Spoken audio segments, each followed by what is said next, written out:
What's going on YouTube? Kronos here and welcome back to another PSO2 video. So today's video I actually wanted to talk about my final thoughts from the NGS beta. I know, it's been about a week since the NGS beta and I could have had this video out sooner, but to be honest, I wanted to give myself a bit more time to just kind of marinate my thoughts of how I felt about the NGS beta itself. It's easy to kind of just jump into everything was fantastic because we just got out of the beta, but I really wanted to think about how I felt about the beta itself and then how it compared back to base PSO2 to really kind of give you guys a good set of thoughts of how I felt overall about the game.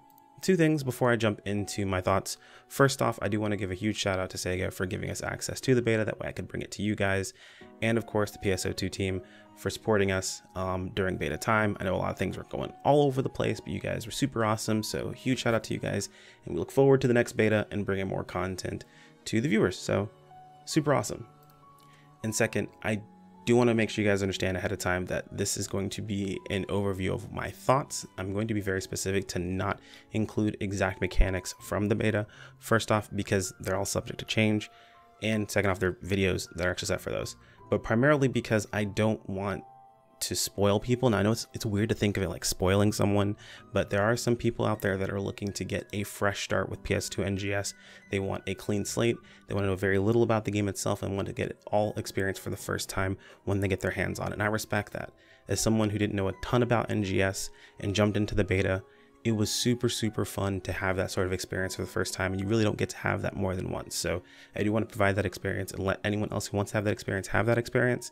So that is going to happen in this video. I'm not going to talk about very specifics, just my overall thoughts and how I felt about individual things. If I do reference any mechanics, I'll do my best to reference the video itself and not the actual mechanics. So you guys can of course go check out those videos on the channel and you'll understand a bit more about it. But enough stalling, let's jump into it. So the first thing I wanted to talk about was the new player experience in NGS. And compared to base PSO2, the experience is so much better. Now, it's not that PSO2 currently has a terrible new player experience. To be honest, if you take the time to read everything they provide you, everything they're trying to show you, and you just kind of read through your menus, you'll understand what to do and how to move forward. It's just that it's very easy to ignore all of those things. With NGS, I'm not going to give away exactly what you have to do specifically, but they get rid of all those extra distractions. They put you down a specific path, showing you individual things, and it helps you understand the way the game is supposed to work. And to be honest, it just makes a lot more sense for us overall. We played the game in Japanese, of course. It was the JP closed beta test, and even though I wasn't able to read anything of what I was seeing on screen, what I needed to do next always made sense. The markers always made sense. What we were doing, where it was directing you, what you were seeing on screen, it all, like if you had a base understanding of Phantasy Star, you were able to figure it out. Granted, we had to translate a couple of things, but that's understandable. When we have access to a beta that we can actually read, things will be a lot more straightforward. It'll be a lot better for us overall. But the new player experience is like night and day compared to base PSO2. I know myself personally, I sometimes, I don't want to say lament, but I sometimes shy away from, telling my friends, hey, look, you should totally try this game out consistently, unless I know it's someone who's self-sufficient or someone who, gets into games the same way that I do. Because in reality, if I'm not prepared to sit down with them and kind of walk them through every single step of the actual journey itself, they're going to get bored or get lost and then of course quit playing, and it's just not going to be a great experience for them. I don't feel like that's going to be an issue at all for NGS based on the experience that I went through, and it can only get better. So super excited about that specifically. So from there, let's talk about how the game actually ran. So just for some context, I play on a 2 PC setup. When I stream, essentially my gaming rig is treated primarily like a console. As far as parts, it runs an i9-9900K. I know Intel, but hey, look, dude, at the time, Intel was the better thing for me to go to versus AMD. Things are different now, so on and so forth. But regardless, Intel i9-9900K, a 2070 Super, as well as 16 gigs of RAM. I mean, the other parts really aren't that important to you guys. I ran on an SSD, all that good stuff. As far as how the game ran, to be honest, there were some moments of it chugging a bit. I do chalk that up to a few things. One, it's still in beta, and of course some optimization is necessary. And two, I was moving footage off of this same drive at the same time while playing the game and then also streaming. Granted, streaming was on a different rig, but like moving footage and that sort of stuff I don't think it's completely fair to get that, or to say that, you know, when I had moments of the game chugging or frame drop, if you guys have seen some of the footage that went onto the channel, you would see there were some frame drops. I don't really blame that on PSO2 NGS specifically, just because of everything I was doing at the time. But, you know, with the ability to be able to read menus, to fine tune and adjust our graphic settings, I feel like a lot of the situations I ran into that were issues for us may be able to be resolved. We did have some moments of some chugging during like heavy raining, or, you know, thunderstorms and things like that in game. The urgent quest had a ton of lasers that were going off during it, not to give away too much, but like there's a lot going on screen. And then of course in big fights, when there were tons and tons and tons of people around, certain players, of course, playing force, things like that, had tons of particle effects, and those did tend to cause a bit of chugging, or in general just difficulty in seeing on screen. So I wasn't even able to tell if I was chugging or not. But, you know, of course, when we have access to something we can actually read, we can fine tune our graphic settings. That I feel like is going to be brought down a little bit. But there were those moments during, like, you know, heavy rains, and then of course during the urgent quest where things did chug a little bit. It was a bit weird, but there was actually a moment when the urgent quest was active and I wasn't doing the urgent quest, the game chugged a little bit as well. I believe that might have been more server side than anything else, but we'll have to see how that goes moving forward. But all in all, the game ran fairly well. I played it on max graphic settings. I think I cut back motion blur and bloom, and that was it. Everything else was cranked up to max. So that's probably why I experienced the issues that I did at the time. But with some fine tuning, I feel like the game will run fantastic overall. As far as other players go, I feel like players that are currently playing base PSO2 right now, especially at high settings, will be perfectly fine. Those who play at average settings, I feel like will also be mostly okay. It's the ones that are playing at just the lowest. Essentially, if you have to play at tier 1 graphics to be able to play the game at all, you're going to probably be in trouble. So, you know, maybe look into saving up for an upgrade. I know upgrades aren't exactly the easiest, but like my 8-year-old computer runs PSO2 fairly well. It's the machine that I currently use for streaming as my streaming rig. So it ran PSO2 perfectly well. I don't foresee there being any issues whatsoever with players of average. It's just more so the players that are below average setups at the moment. Maybe possibly think about going to console, which isn't a bad experience overall if you have a decent console. So all in all, I think the game ran pretty well. I'm looking forward to seeing how it runs in an optimized setting when things are tweaked properly. So for those of you guys who follow the Twitch channel, you know that I primarily play melee classes in pretty much every game that I play. So we're going to talk about how it felt to play melee in NGS.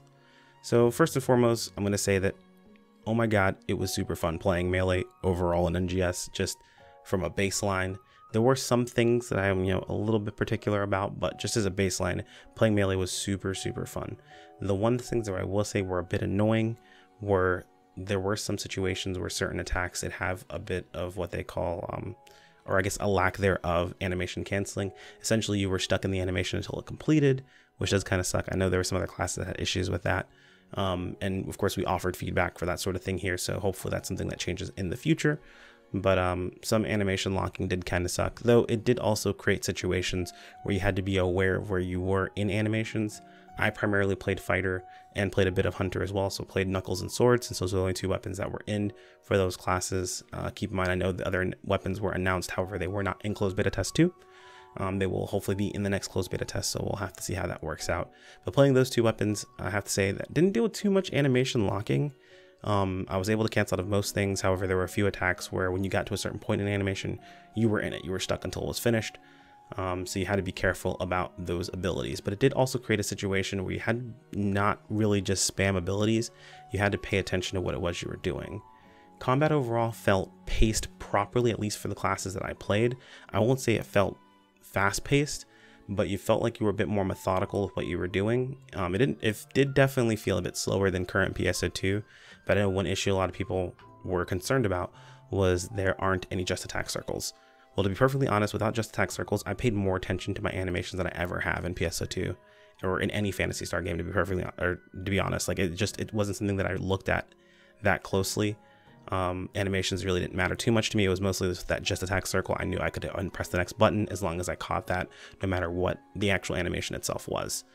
In NGS, because that didn't exist, I paid attention to my animations more than I ever had, knowing when I could cancel out of animations, when I could move on to the next one without having to just sit there and spam a button over and over again.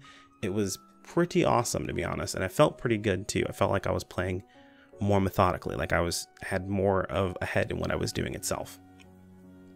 Now, downsides, again, in huge maps where tons of enemies and tons of people were there, having everyone attack right on top of your target makes it difficult for you to see the enemy itself, and you could get bopped pretty quickly if you weren't paying attention to what you were fighting. They would slash you for like, you know, a fourth or even, you know, half, even on some situations, getting one shot by certain enemies. Of course, that would be alleviated with proper gearing, but it's beta, so, you know, we're not going to have tons of gear, especially in this beta specifically, where it was cut off from PSO2 completely.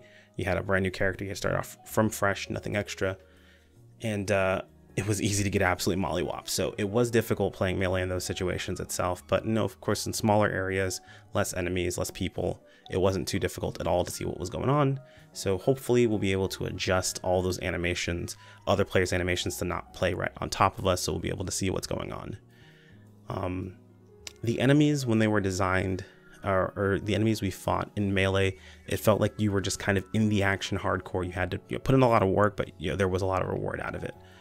Comparing that to seeing, you know, other players play from ranged, where in a lot of cases, unless you were fighting certain bosses, they were basically almost ignored unless that player had threat. They were able to get away with just spamming from super far away, which in a lot of cases they actually did a lot more. They did more damage than us. Granted, it's a beta. Because it's a beta, you really can't, you know, think about numbers just yet. Of course, offering feedback for them, talk about how it felt, but like overall, playing melee felt a little less awesome when you could see someone playing from range completely free and dealing as much damage as you were dealing, if not a little bit more. Granted, that doesn't mean, you know, that doesn't mean the same thing for everyone, but it was something to keep in mind for certain fights and certain situations. But when things went right and when you were playing well, oh my God, did it show. And man, oh man, was it super fun to experience. All right, so enough gush over combat, because we all know that's what I love when it comes to Phantasy Star games. Let's move on to the upgrades and the augment systems. So playing the beta the way that we did, because again, I mentioned it earlier, but in the beta, we were all starting fresh, brand new characters, no access to PSO2 at all. It made me appreciate the fact that I'm going to have access to PSO2 when the game comes out itself, because I can tell you right now, it didn't feel unfair to have to grind everything I needed to get to make my weapons and armor and upgrade everything and all those different things. But knowing that that's something that we can skip in the future, depending upon if you're currently playing PSO2, is also pretty nice as well. I can say I probably spent close to $1 million in Meseta between upgrading all of my items, all of my weapons. I know selling things on the market was a big portion of it as well. And, you know, not having to worry about these things is going to be pretty nice when the game actually comes out, because I can put all my effort into just stacking up resources, or put all my effort into just fighting and leveling, which will be really fun, because I did have to take some time to go out and grind materials, to go out and, you know, of course, try to grind money, maybe sell some things in the market. And knowing that I don't have to worry so much about those sorts of things is going to be pretty nice when it comes to it.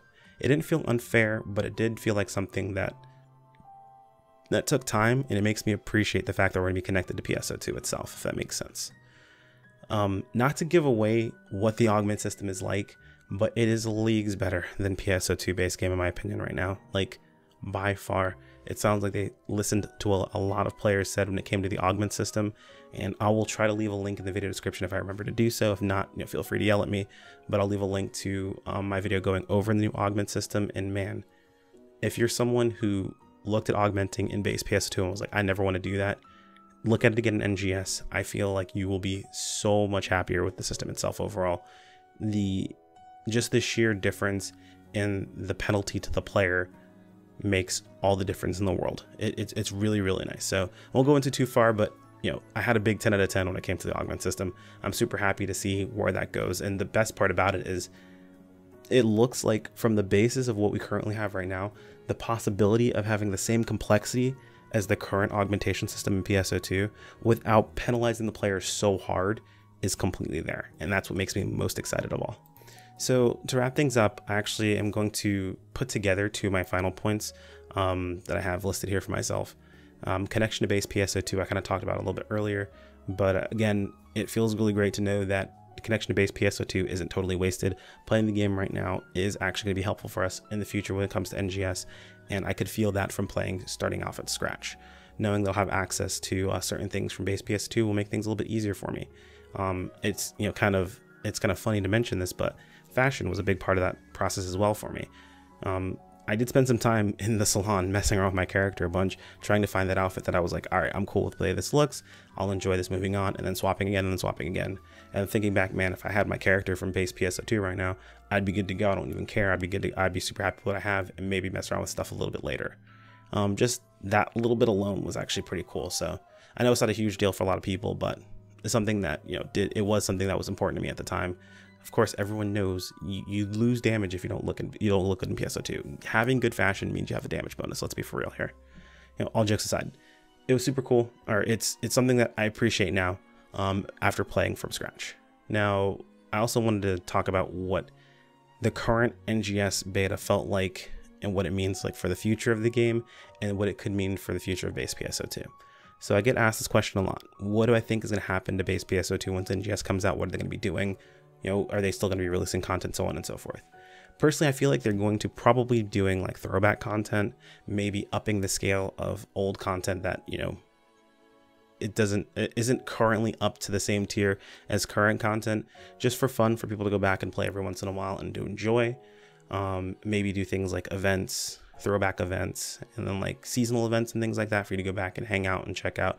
Maybe some cosmetic stuff so you can grab from PSO2 you might be able to use in NGS. But I think that's really about it for base PSO2. I don't think, you know, it's gonna die out, but I think it's not gonna have like new story content or new classes or anything along those lines. We'll have to see what they actually decide to do in the future, but that's kind of my thoughts on what I think is gonna happen for base PSO2. But NGS and the future of what that has. So right now, we have a very good base for what could be a super great game. I'm really, really excited to what NGS could become in the future itself. We saw a lot of systems that I was really happy about, and honestly, it made me want to see more of what things are going to be like in Endgame. The enemies we fought, the monsters that were around, upgrade systems, the weapon designs, outfits, just little things that were based into the game itself, or it's little things that were added to the game itself and little changes that they made, that all of these little changes together make a huge difference for the game overall. Super, super fun. However, there are other things that I was concerned about, little nitpicks, you know, small things like, you know, blocks being displayed, maps being a bit different, you know, those sort of things I am a little concerned about, but that's what we offer feedback. That's why we have beta tests. Hopefully those things will be changed in the future. But right now for me, NGS is looking like a 7.5, maybe an 8 out of 10 overall. And with those small little nitpicks here and there fixed, I feel like it could be a 10 out of 10 very, very easy. Again, a huge shout out to SEGA for the opportunity to play the beta itself. I look forward to covering more content for PS2 in the future for you guys. And as always, a like on the video is much appreciated and absolves you of half your ad block guilt. The other half is resolved by subscribing. Both are completely free and they do help me out a ton. If you guys want to keep up with content in the video or content in the future, I mean, thanks for watching this video, but want to keep up with content in the future, make sure to click on that bell icon to be notified of those videos when they go live, as well as community posts, or join me over on Discord or follow me over on Twitter for notifications via those two avenues, or just ways of interacting with me in general. Thanks so much for watching, guys, to the end, and I'll see you in the next video. Take care. Peace out.